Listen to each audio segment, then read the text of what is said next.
হ্যাঁ ভাই, নমস্তে। আমার নাম জেপি খারগে। আমার প্রশ্নটি সংক্ষিপ্ত। পূর্ববর্তী প্রশ্নের সঙ্গে সংশ্লিষ্ট ননভেজ খাদ্য সংক্রান্ত মানুষের মনের উপর এর কি প্রভাব পড়ে? ভাই প্রশ্ন করলেন যে মানুষের মনের উপর ননভেজ খাদ্যের কি কোনো প্রভাব রয়েছে। জি। এ নিয়ে অনেক গবেষণা হয়েছে। বৈজ্ঞানিকভাবে এটা স্বাস্থ্যসম্মত। দেহ, দৃঢ় মাংসপেশি গঠন, সুস্বাস্থ্য, দীর্ঘায়ু ইত্যাদি অনেক কিছুর উপরের প্রভাব রয়েছে। আপনি দেখতে পারেন আমার লেকচার ননভেজ কি মানুষের জন্য অনুমোদিত না নিষিদ্ধ। আপনার প্রশ্ন থেকে বোঝা যায় আপনি বলতে চাচ্ছেন যে এরকম একটা গবেষণা হয়েছে যাতে বলা হয়েছে যে খাদ্য আপনি খাচ্ছেন আপনার স্বভাবের উপর তার প্রভাব পড়বে। সুতরাং আপনি যদি জীবজন্তুর মাংস খান, জীবজন্তুর মতো আচরণ করবেন, এটাই বোঝাতে চেয়েছেন? না না না, আমার প্রশ্ন মানুষের ভাবনার উপর এর প্রভাব কি?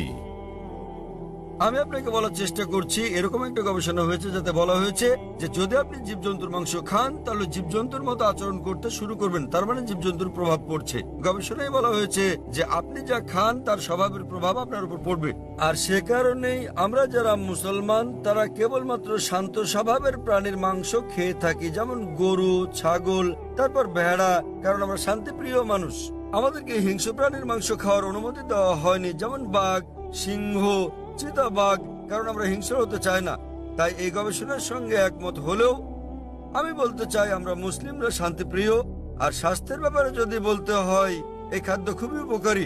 যদি কারো কিছু স্বাস্থ্যগত কোনো সমস্যা হয় কোনো ননভেজ খাদ্য গ্রহণের কারণে, তা ভেজ খাদ্য গ্রহণের কারণেও হতে পারে।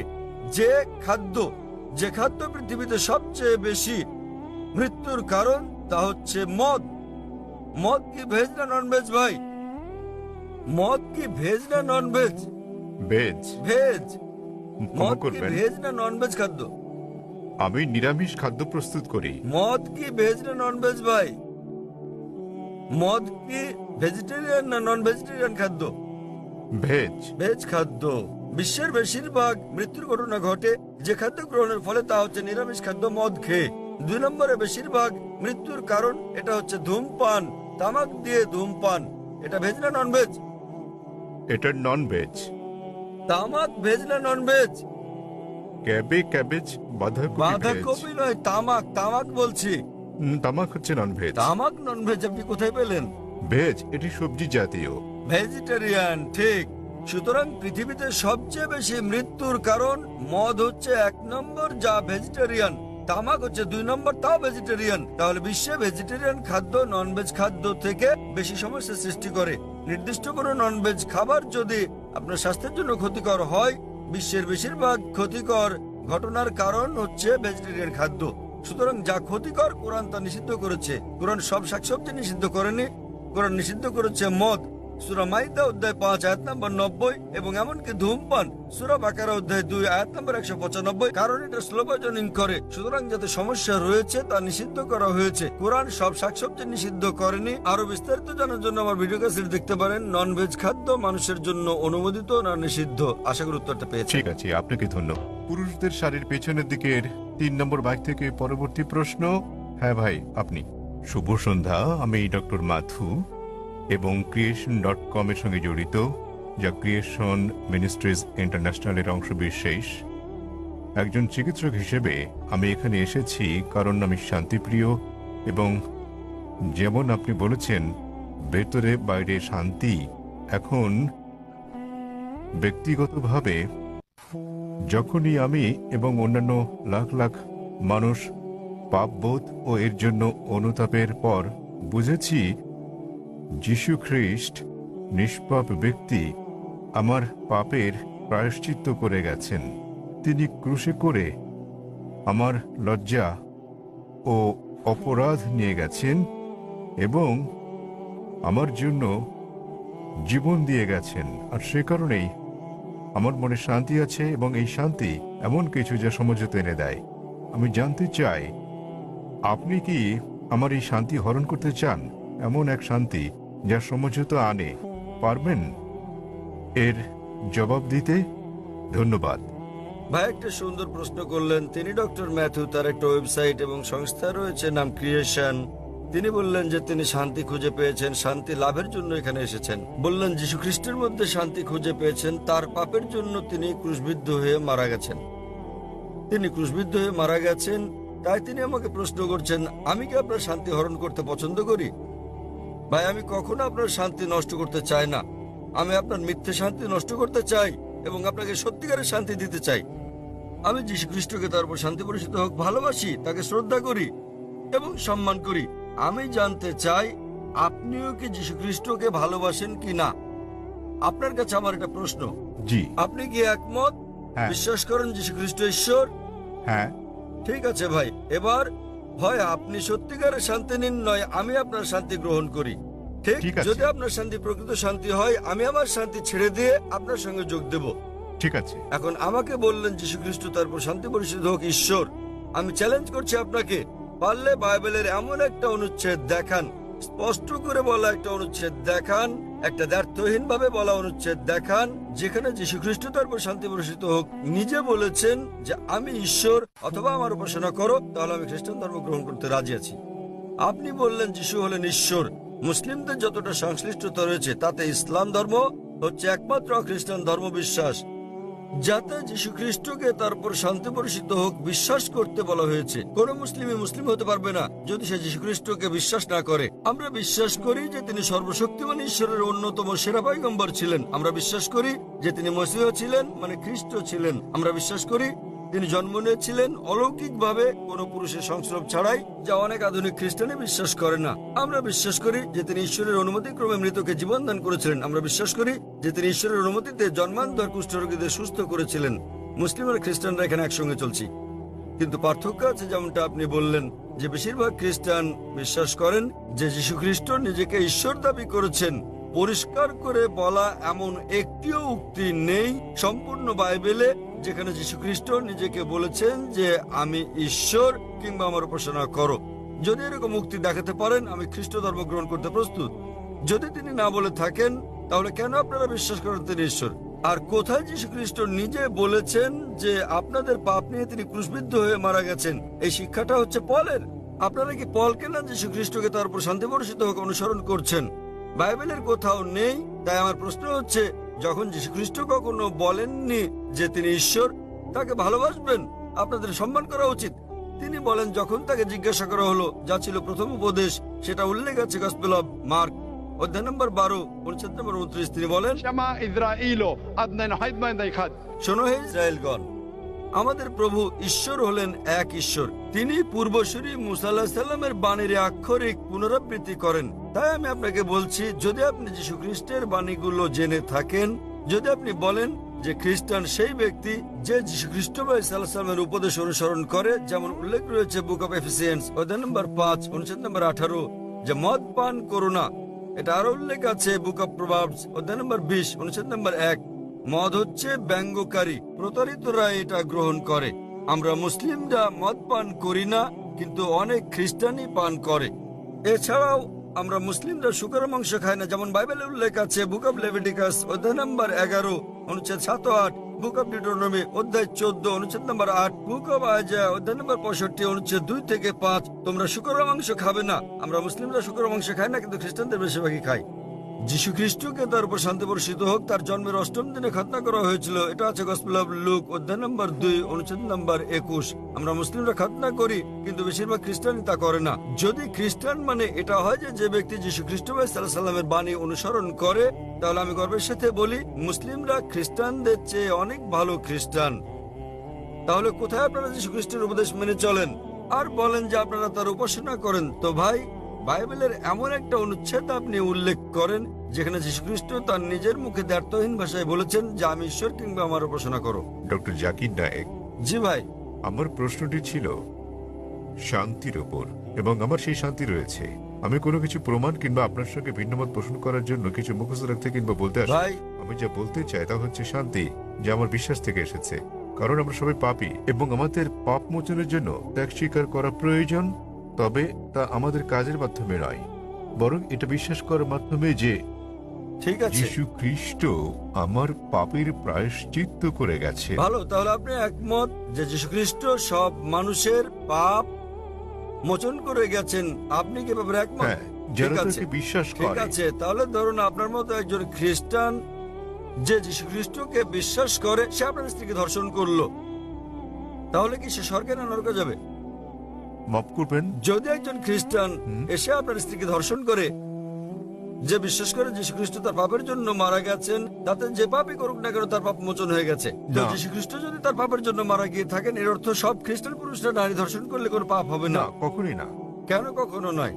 আপনি তো বললেন, যদি আপনি কোনো বলেছেন, ব্যক্তি আপনি তো বললেন ভাই, আপনি বললেন আপনার কর্ম আপনাকে স্বর্গে নেবে না, এটা আপনার বিশ্বাস। তাহলে যদি বিশ্বাস করেন যীশু খ্রিস্ট আপনার পাপের জন্য মারা গেছেন, যদি ধর্ষণ করেন, ডাকাতি করেন, যদি অন্য মানুষকে নির্যাতন করেন, তাহলে কি আপনি স্বর্গে যেতে পারবেন?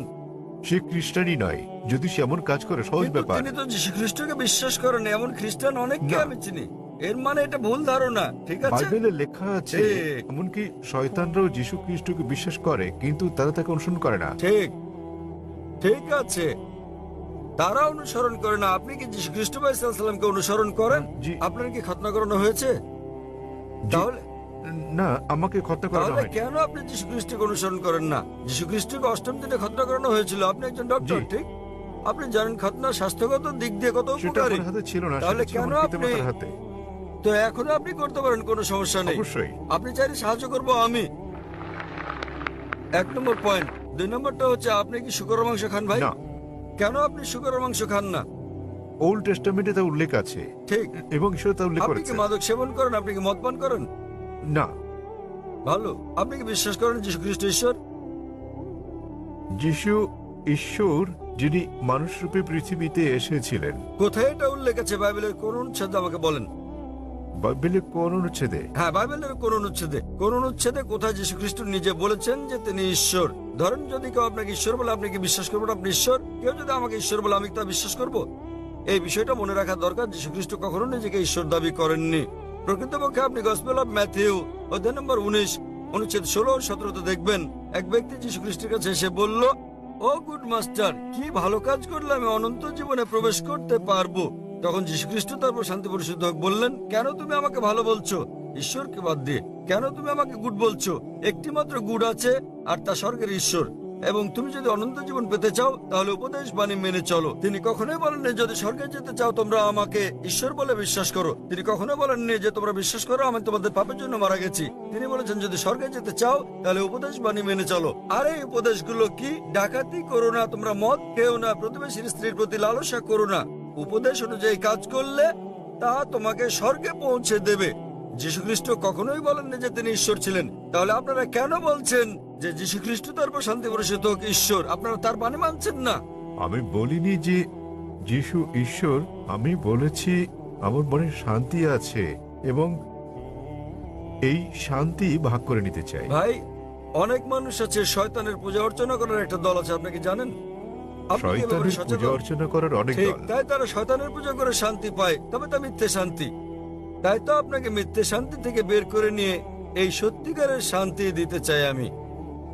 আপনি যাকে শান্তি বলছেন সেটা প্রকৃত শান্তি নয়। আপনি একটা ভুয়া ঈশ্বরের উপাসনা করছেন। যীশু খ্রিস্ট তার উপর শান্তি বর্ষিত হোক কখনো বলেননি তিনি ঈশ্বর। সুতরাং আপনি ভুল ঈশ্বরের উপাসনা করছেন এবং আপনি ভুয়া শান্তিতে আছেন। যেমন কিছু মানুষ শয়তানের পূজা করেও তারা ভাবে যে তারা সঠিক পথে আছে। আমি আপনাকে এই ভুয়া শান্তি থেকে বের করে নিয়ে আসল শান্তির পথে আনতে চাই, কারণ আমি নিজেকে একজন খাঁটি খ্রিস্টান ভাবি। যদি খ্রিস্টান মানে এমন ব্যক্তি হয় যিনি যীশু খ্রিস্ট বা ঈসা আলাইহিস সালামের বাণী মেনে চলেন, তাহলে আমি খ্রিস্টানদের চেয়েও বড় খ্রিস্টান। আপনি কি জানেন যীশু খ্রিস্ট তারপর শান্তি পরিষদ হোক বলেন গসপেল অফ জন অধ্যায় নম্বর 16 অনুচ্ছেদ 12 থেকে 14, তোমাদেরকে আমার অনেক কিছু বলার আছে, কিন্তু তোমরা এখন তা সহ্য করতে পারবে না। যখন সত্যের আত্মা আসবেন তিনি তোমাদের সত্যের দিকে নিয়ে যাবেন। তিনি তোমাদেরকে ভবিষ্যতের নিদর্শন দেখাবেন, আমাকে গৌরবান্বিত করবেন। যীশু খ্রিস্টের পর কোন নবী ঈসা আলাইহিস সালামকে যীশু খ্রিস্টকে গৌরবান্বিত করেছেন? তিনি নবী মুহাম্মদ সাল্লাল্লাহু আলাইহি সাল্লাম। তাহলে নবী মুহাম্মদের আগমনের পূর্বাভাস ভবিষ্যৎবাণী রয়েছে বাইবেলে, এমন অনেক উদ্ধৃতি রয়েছে। আপনার কাছে প্রশ্ন, কেন যীশু খ্রিস্ট বা ঈসা আলাইহিস সালামের নির্দেশগুলো মানেন না এবং কেন নবী মুহাম্মদ সাল্লাল্লাহু আলাইহি সাল্লামকে অনুসরণ করেন না? তাহলে আপনি কেমন খ্রিস্টান? আপনি কি বোঝাতে চেয়েছেন যে আমি খ্রিস্টানদের শিক্ষা অনুসরণ করি না? মোটেই তা নয়, আমি রেফারেন্স দিয়ে উদ্ধৃতি দিচ্ছি। বাড়ি ফিরে গিয়ে আপনি বাইবেল দেখেন রেফারেন্স সহ। আমি সত্যিকারের খ্রিস্টান, আপনি খ্রিস্টান নন। যাচাই করা সহজ ভাই। সহজ, খুবই সহজ। আপনি যা বলছেন আমি তা উদ্ধৃতি দিয়ে বলছি, আপনি একটি উদ্ধৃতিও দিতে পারেননি। আমি খ্রিস্ট ধর্মবেত্তাদের চ্যালেঞ্জ করছি, আমি খ্রিস্ট ধর্মবেত্তাদের যে কাউকে চ্যালেঞ্জ করছি। আপনাদের ধর্মবেত্তাদের নিয়ে আসুন। যদি আপনি বলেন যে আপনার ধর্ম সম্পর্কে জ্ঞান নেই, তাহলে আপনার ধর্মবেত্তাদের নিয়ে আসুন, বিশ্বের শ্রেষ্ঠ, এবং আমরা সংলাপে বসবো। নিশ্চয়। তবে সে ব্যক্তিকে হতে হবে বিজ্ঞ, রাস্তাঘাটে জানাতন লোক নয়, এমন ব্যক্তি যিনি মানুষকে আকৃষ্ট করতে পারেন, এমন ব্যক্তি যিনি পড়াশোনা করেছেন। আপনি ভারতের মধ্যে, বিশ্বের মধ্যে যিনি সবচেয়ে ভালো, তাকে নিয়ে আসুন, আমরা সংলাপ করব। জি, এবং স্যার। আপনি তাকে প্রশ্ন করতে পারেন। আমি যে সব প্রশ্ন করছি সেগুলো তাকে জিজ্ঞেস করুন যে বাইবেলের কোথায় উল্লেখ করা আছে কোন দ্ব্যর্থহীন উক্তি যেখানে যীশু খ্রিস্ট বা ঈসা আলাইহিস সালাম নিজে বলেছেন যে আমি ঈশ্বর অথবা আমার উপাসনা করো। আমি জাকির নায়েক অবিলম্বে আপনার এই কথা মেনে নেব। আপনি যদি বাইবেলের যে কোনো সংস্করণ থেকে দেখাতে পারেন কোন দ্ব্যর্থহীন উক্তি, কোন সুস্পষ্ট উক্তি যেখানে যীশু খ্রিস্ট বা ঈসা আলাইহিস সালাম নিজে বলেছেন যে আমি ঈশ্বর কিংবা আমার উপাসনা করো, তাহলে আমি তাকে ঈশ্বর মানব। তবে এমন একটি উক্তি নেই। সুতরাং আপনারা যা করছেন তা হচ্ছে যীশু খ্রিস্টের উপদেশগুলো আপনারা অনুসরণ করছেন না। এটা হচ্ছে চার্চের শিক্ষা, যীশু খ্রিস্টের তার উপর শান্তি বর্ষিত হোক নয়। তাই আমি আপনাকে অনুরোধ করি ভাই, দয়া করে মিথ্যা শান্তি ত্যাগ করুন এবং সত্যিকারের শান্তি গ্রহণ করুন। সত্যিকারের শান্তি হচ্ছে ঈশ্বরের কাছে আত্মসমর্পণ করা, সেই ঈশ্বর যিনি যীশু খ্রিস্ট বা ঈসা আলাইহিস সালামকে সৃষ্টি করেছেন, কোন ভুয়া দেবতা নয়। যীশু খ্রিস্ট বা ঈসা আলাইহিস সালাম ঈশ্বরের একজন পয়গম্বর ছিলেন, ঈশ্বর ছিলেন না। আশা করি উত্তরটা পেয়েছেন। শুভ সন্ধ্যা স্যার, আমার নাম সিমি। আমার প্রশ্ন, ইসলামে কেন নারীদেরকে তাদের স্বামীকে তালাক দেওয়ার অনুমতি দেয়া হয়নি? বোন প্রশ্ন করলেন যে কেন নারীদেরকে স্বামীকে তালাকের অনুমতি দেওয়া হয়নি। তালাক প্রসঙ্গে বলতে গেলে বোন, বিস্তৃতভাবে আপনি তালাককে 5 ক্যাটাগরিতে ভাগ করতে পারেন। একটা হচ্ছে স্বামী এবং স্ত্রীর পারস্পরিক সম্মতিতে, এটা প্রথম ক্যাটাগরি। দ্বিতীয় ক্যাটাগরি স্বামীর ইচ্ছায় একতরফা ভাবে।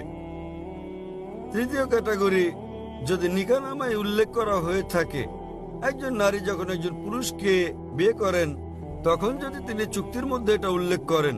কোরআনে কর্তৃত্ব পুরুষকে কেন দেওয়া হয়েছে এ ব্যাপারে আমি পরে আলোচনা করব। তবে নিকাহনামায় যেহেতু বিয়ে হচ্ছে একটা বৈবাহিক চুক্তি, একজন নারী যে কোনো শর্ত জুড়ে দিতে পারেন, এ ব্যাপারে নিষেধ নেই কোরআনে। এই শর্তও দিতে পারেন যে আমি চাই না আমার স্বামী দ্বিতীয় স্ত্রী গ্রহণ করুক, কেননা একজনের বেশি স্ত্রী গ্রহণ ইসলামে আবশ্যকীয় নয়। এতে রাজি থাকলে বিয়ে হবে, না হলে হবে না। মহিলা অন্য একজন পুরুষ, পুরুষ অন্য একজন নারী খুঁজে নেবে। নারী এই শর্তও দিতে পারেন যে যতদিন আমি জীবিত আছি ততদিন তুমি দ্বিতীয় স্ত্রী গ্রহণ করো, আমি চাই না সেটা। কিন্তু আপনি কোরআন পরিপন্থী কোনো শর্ত দিতে পারবেন না। আপনি এমন শর্ত দিতে পারবেন না যে আমি চাই না তুমি নামাজ আদায় করো, কারণ নামাজ আদায় করাটা হচ্ছে অবশ্যই কর্তব্য। আপনি এমন শর্ত দিতে পারেন না যে ঐচ্ছিক। অনুরূপভাবে নারী এমন শর্ত দিতে পারেন যে আমার একতরফা তালাক দেওয়ার এখতিয়ার থাকবে, একে বলে তালাক তাবীজ অথবা ইসমা। তৃতীয় ক্যাটাগরি। চতুর্থ ক্যাটাগরি হচ্ছে তিনি শর্তের মধ্যে উল্লেখ করেন নাই, কিন্তু এখন তিনি তালাক চান। এক্ষেত্রে তিনি স্বামীকে তালাকের জন্য অনুরোধ করতে পারেন, আমি তোমার সঙ্গে থাকতে চাই না। স্বামীর কাছে তালাকের অনুরোধ জানালে একে বলে খুলা। এবং পঞ্চম ক্যাটাগরি, যদি স্বামী রাজি না হয়, স্বামী তার সঙ্গে দুর্ব্যবহার করে, সেক্ষেত্রে তিনি কাজীর কাছে যেতে পারেন, বিচারকের কাছে যেতে পারেন এবং তিনি নিকাহে ফাস্ক বা বিবাহ বাতিল করতে পারেন। স্বামী খারাপ ব্যবহার করলে, স্ত্রীর অধিকার না দিলে তিনি বিচারকের কাছে যেতে পারবেন, বিবাহ বাতিল করতে পারবেন। তাহলে একজন মহিলাও তালাক দিতে পারেন। তবে স্বাভাবিক পরিস্থিতিতে পুরুষদেরই এই ক্ষমতা দেওয়া হয়েছে। কেন? কারণ বিয়ের সময় যে ব্যক্তি ক্ষতিগ্রস্ত হয় তিনি পুরুষ, নারী নন। নারী লাভবান।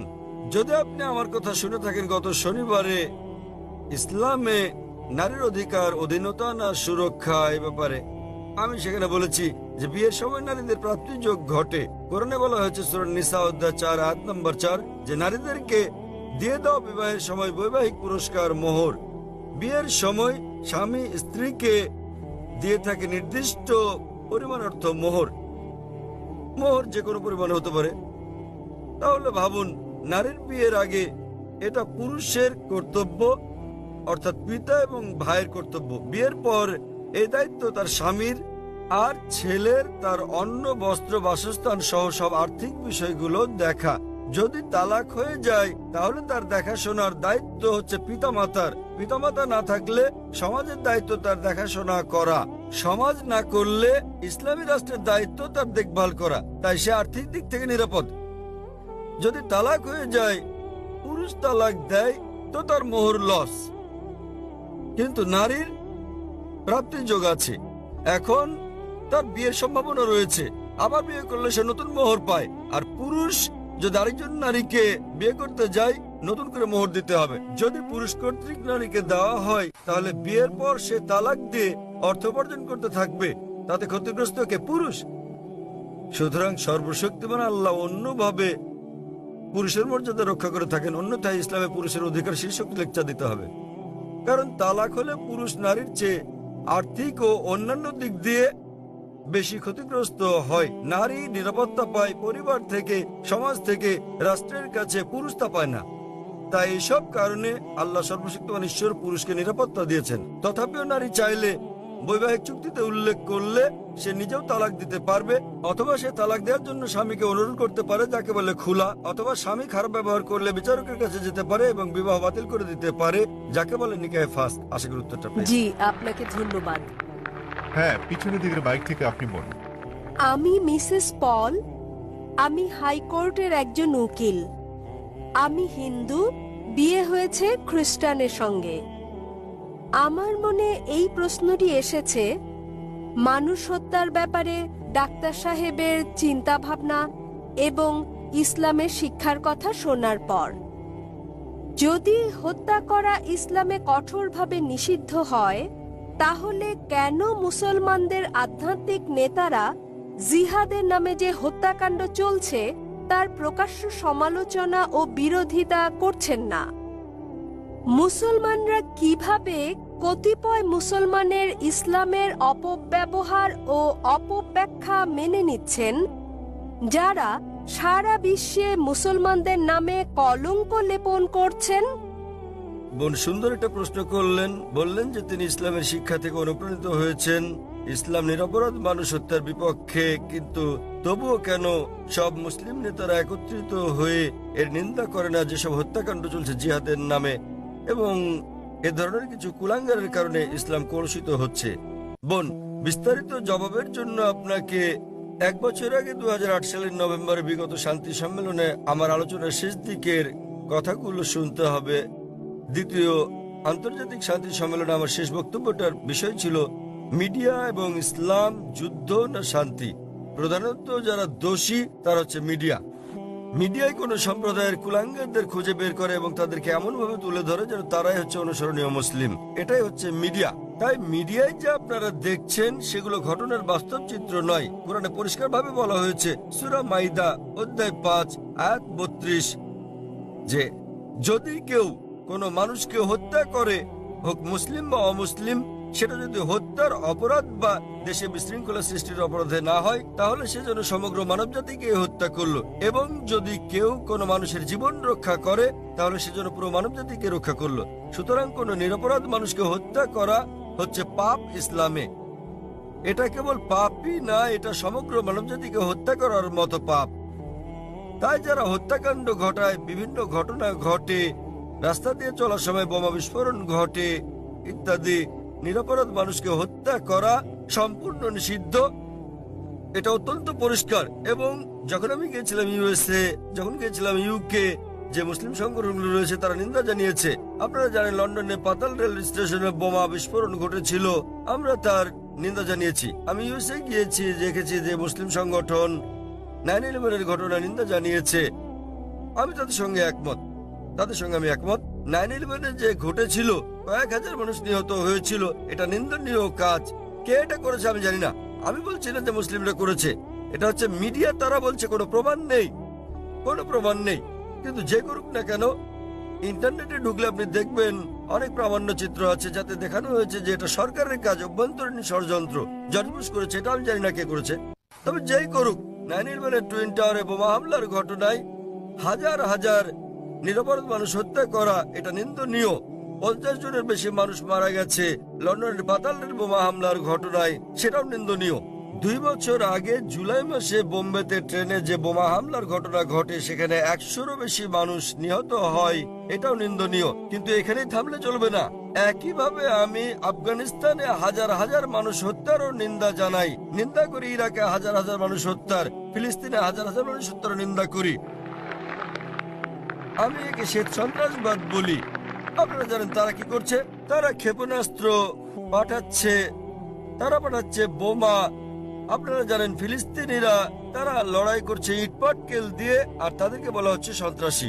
আপনারা জানেন আমেরিকা বোমা পাঠাচ্ছে, প্যাট্রিয়ট ক্ষেপণাস্ত্র, গুচ্ছ বোমা পাঠাচ্ছে।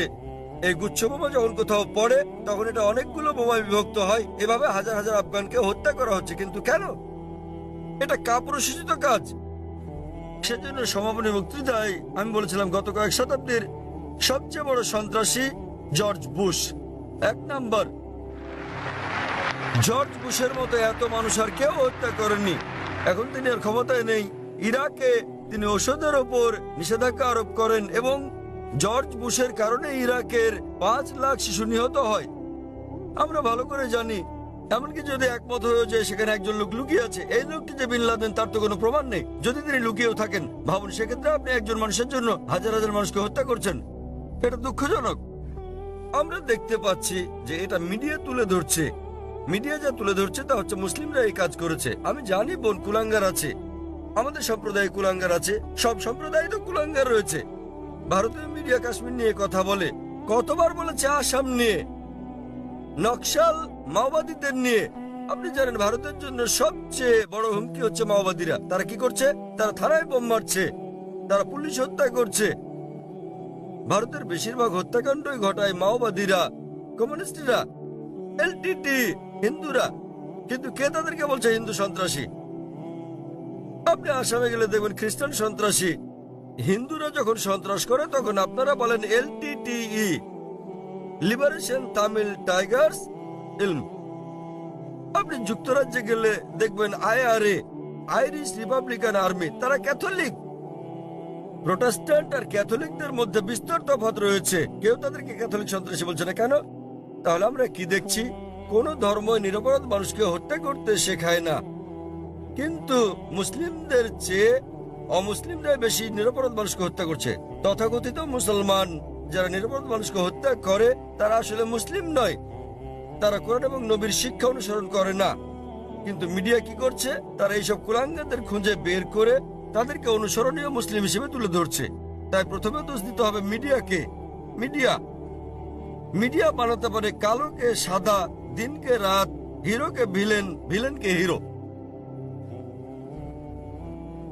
আপনি আমার লেকচার শুনতে পারেন সন্ত্রাস কি মুসলিমদের একচেটিয়া, তাহলে বিস্তারিত জানতে পারবেন ইনশাআল্লাহ। ধন্যবাদ। শুভ সন্ধ্যা স্যার। Good evening. আমার নাম রাহুল গাঁওকার এবং আমি একজন ছাত্র। আমি ইসলাম ধর্ম সম্পর্কে আপনার কাছে জানতে চাই, অন্যান্য মুসলমানদের তুলনায় কেন শিয়া মুসলমানদের কম গুরুত্ব দেয়া হয়। আমি আমার এক মুসলমান বন্ধুর কাছে শুনেছি তাদেরকে শিয়া পরিবারের পানীয় পান করার অনুমতি দেয়া হয় না। পানীয় না, ঠিক আছে? আমি আসলে জানতে চাই, এও বলা হয়ে থাকে যে ইরাকে সাদ্দাম হোসেন যা করেছেন, তিনি রাসায়নিক গ্যাস প্রয়োগ করেছেন, তিনি শিয়াদের উপর নৃশংসতা চালিয়েছেন, যা দ্বিতীয় বিশ্বযুদ্ধের সময় ইহুদিদের উপর হিটলারের নির্যাতনের সঙ্গে তুলনীয়। তাহলে এটিকে কি আপনি অবিচার মনে করেন না? আমি আরো জানতে চাই, প্রকৃতপক্ষে পূর্বে শিয়ারা ইসলাম ধর্মে যে ভুল করেছে তারা আজও তার প্রায়শ্চিত্ত করে যাচ্ছে কিনা। ভাই প্রশ্ন করলেন যে শিয়াদের কেন নিচ বললে গণ্য করা হয়, তারা কি অপরাধ করেছে, সাদ্দাম হোসেন কেন তাদেরকে হত্যা করেছে, যেমন জার্মানিতে হিটলার রাসায়নিক অস্ত্র দিয়ে ইহুদিদের হত্যা করেছে ইত্যাদি। ভাই ইসলামে কোনো শিয়া সুন্নি নেই, কোনো শিয়া সুন্নি নেই ইসলামে। অনেক লোক আছে। আমি উত্তরটা দেই, আমি উত্তর দেব। আপনার প্রশ্নের উত্তর দেওয়ার পর আপনি বলবেন। ইসলামে কোনো শিয়া সুন্নি নেই। কোরআনে বলা হয়েছে সূরা আলে ইমরান অধ্যায় 3 আয়াত নম্বর 103, ওয়াতাসিমু বিহাবলিল্লাহি জামিআ ওয়া লা তাফাররাকু। তোমরা আল্লাহর রজ্জু শক্ত করে ধরো এবং পরস্পর বিচ্ছিন্ন হও না। আমাদেরকে আল্লাহর রজ্জু ধরতে হবে, এটা কোরআন এবং নবী মুহাম্মদ সাল্লাল্লাহু আলাইহি ওয়াসাল্লামের সহিহ হাদিস। যদি আপনি এই রজ্জু ধরেন তাহলে আপনি খাঁটি মুসলিম। ইসলামে শিয়া সুন্নি নেই এবং ইসলামে কোনো ভাগ নেই। কোরআন বলছে সূরা আনাম অধ্যায় নম্বর 6 আয়াত নম্বর 159, হে নবী, নিশ্চয়ই যারা খণ্ড বিখণ্ড করেছে, অনেক দল করেছে ইসলাম ধর্মকে, তাদের সাথে আপনার কোনো সম্পর্ক নেই।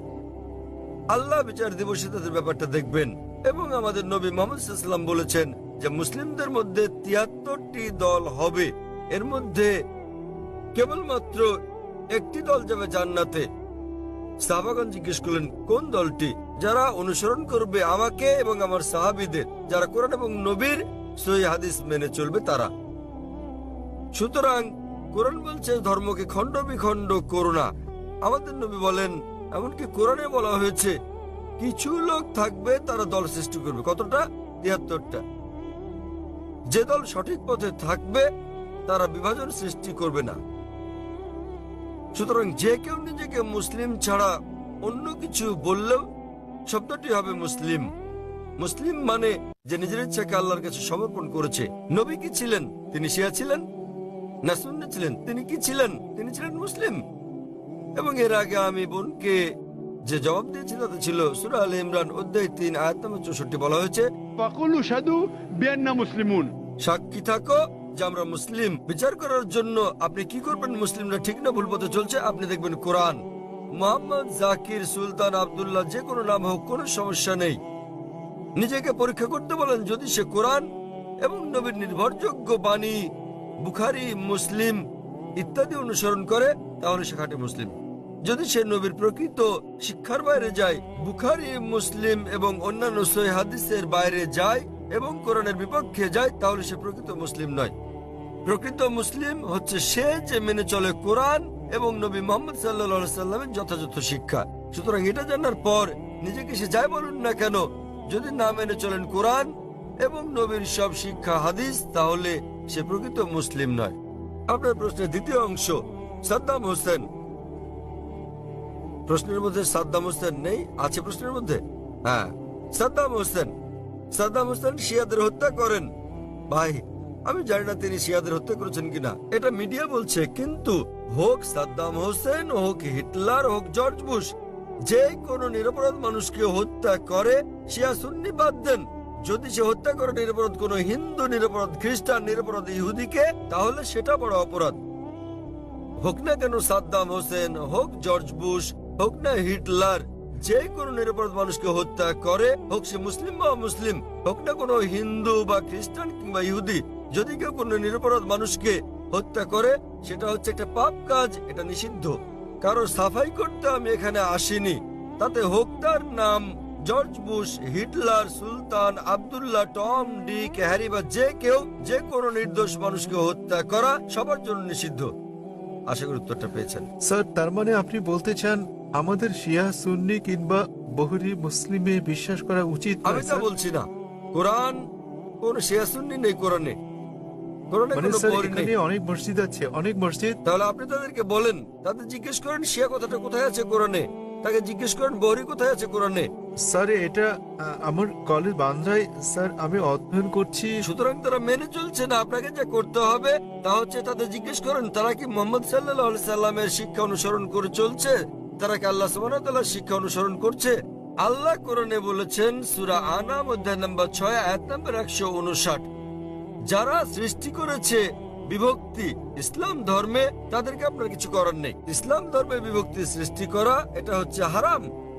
তো ভালো মুসলমান হতে হলে আপনাকে আল্লাহর রজ্জু শক্ত করে ধরতে হবে, এটা বলা আছে কোরআনে। সুতরাং কাউকে আব্দুল্লাহ, সুলতান এরকম নামে ডাকলেই সে জান্নাতে যেতে পারবে না, বরং সেজন্য স্রষ্টা সর্বশক্তিমান আল্লাহর নির্দেশ পালন এবং নবী মুহাম্মদ সাল্লাল্লাহু আলাইহি সাল্লামের শিক্ষা অনুসরণ করতে হবে। ভাই, আপনাকে একটা প্রশ্ন করি, একটা প্রশ্ন। আপনি শিয়া সুন্নি নিয়ে খুবই উদ্বিগ্ন, জানতে চাচ্ছি সেটা কেন? স্যার, অনেক কিছু আমার বন্ধুরা। না, আপনি কি ইসলাম কবুল করতে চান, তারপরে কোন দলে যাবেন ভাবছেন? স্যার, মানে আমি আমি জিজ্ঞেস করছি, জি আপনি কি ইসলাম কবুল করতে চান আর ভাবছেন শিয়া না সুন্নিতে যোগ দেবেন, তাই? স্যার, না, আমি না, ইসলাম কবুল করতে চাচ্ছেন না। স্যার, এখানে অনেক ধর্ম আছে, ইসলাম ধর্মের অনেক ভাগ আছে। কোন বিভক্তি নেই ইসলামে। ইসলামে কেবল একটি শব্দ আছে, মুসলিম।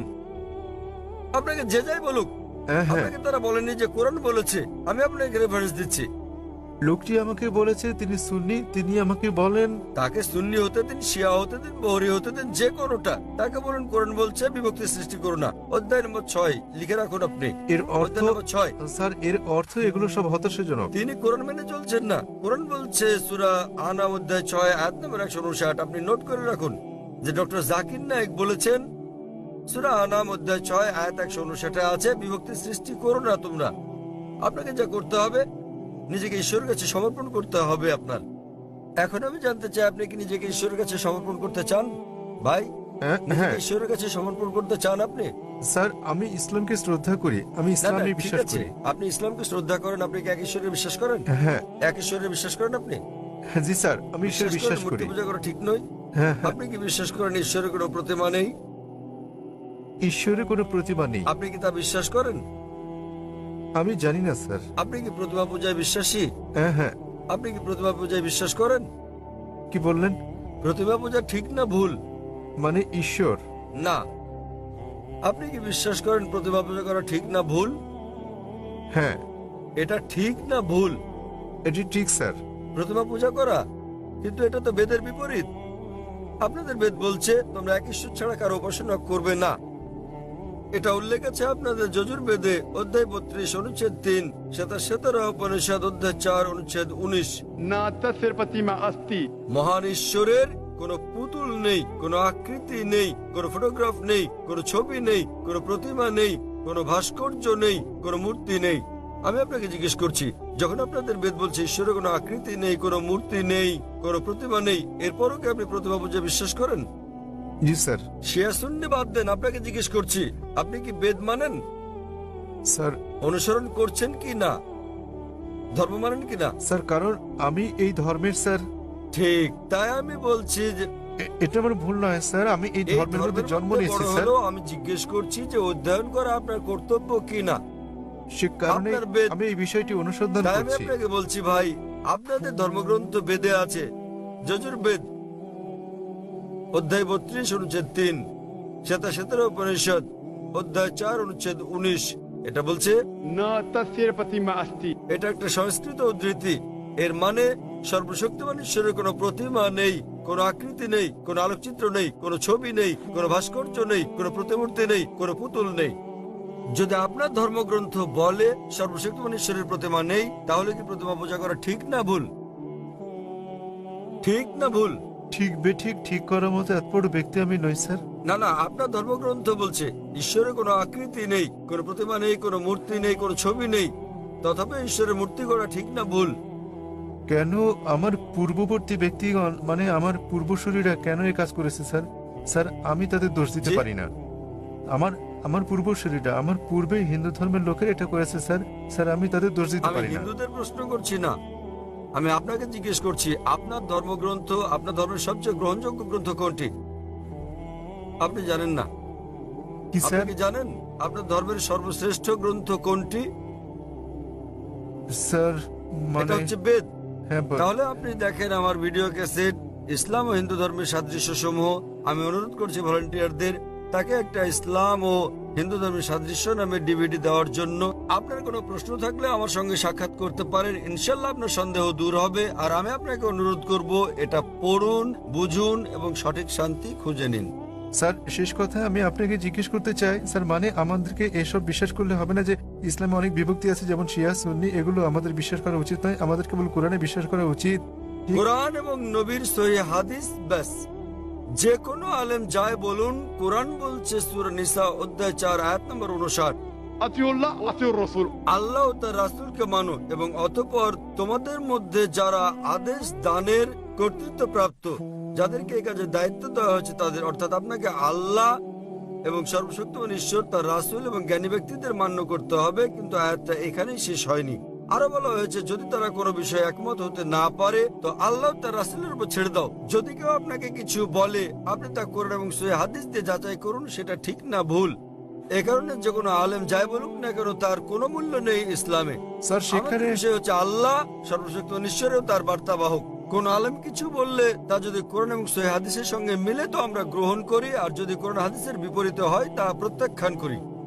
স্যার কোন ব্যক্তি নিজেকে মুসলিম বলে দাবি করলে আপনি তাকে বলবেন कुल हाथु बुरहानकुम প্রমাণ দাও إن كنتم صادقين. যদি সত্যবাদী হও। সে কারণেই যখন আমি প্রশ্নের উত্তর দেই, আমি কোরআন এবং সহিহ হাদিসের রেফারেন্স দেই। যা আমি বলছি, যা ডক্টর জাকির নায়েক বলছেন, তা কিছুই নয় ইসলামে, কোনোই মূল্য নেই তার। আমি যা বলি ইসলামে তার মূল্য হচ্ছে শূন্য। যা কোরআন বলছে, সর্বশক্তিমান ঈশ্বর বলছেন, যা আমাদের প্রিয় নবী মুহাম্মদ সাল্লাল্লাহু সাল্লাম বলছেন, তা মূল্যবান। তাই আমি যা দিচ্ছি তা হচ্ছে রেফারেন্স। যারা জানেন না, আমি তাদের রেফারেন্স দিচ্ছি। আমার উত্তরের ভিত্তি কোরআনের বিভিন্ন আয়াতের শিক্ষা, আমার জবাবের ভিত্তি নবীর বাণী, সহিহ বুখারী খণ্ড নাম্বার ইত্যাদি প্রমাণ হিসেবে। সুতরাং তারা যা বলেন তার মূল্য আছে, আমি যা বলি মূল্য নেই। আশা করি উত্তরটা পেয়েছেন। আমরা পুরুষদের শাড়ির মাঝের দিকের